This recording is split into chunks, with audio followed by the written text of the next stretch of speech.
Confidence without arrogance. You speak with confidence, you push your point, you stand by your words, but somewhere down the line you feel that something doesn't land that well.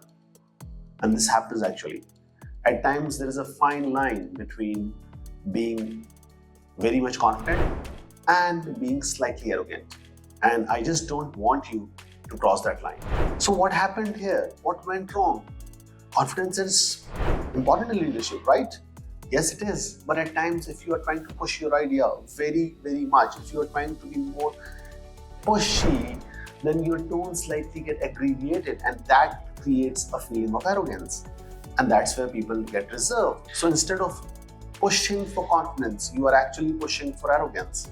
And at times, the idea may be very useful, but it may not get the right appeal from people because they felt slightly disconnected because of the tone.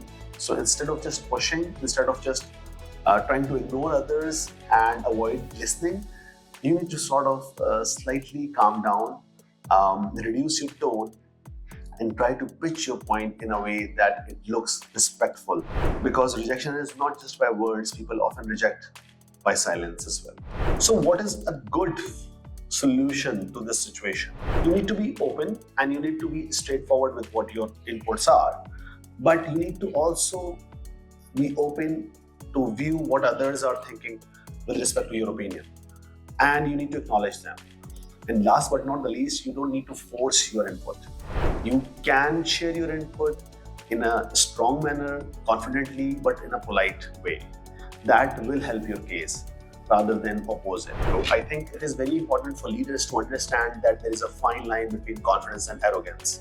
At times we misinterpret the environment in the room, and at times we just want to showcase ourselves so much that the excitement may lead us to a situation where we might be slightly entering the phase of arrogance, which is not the right way to go about it. So I request all of you to be humble, to remain to maintain a good tone when you are speaking and sharing your inputs with confidence, and understand the core fact that in the real gist of leadership, confidence doesn't overpower others, it actually includes them. Because we just don't want leaders to speak with confidence, we want leaders who lead with balance. That's it.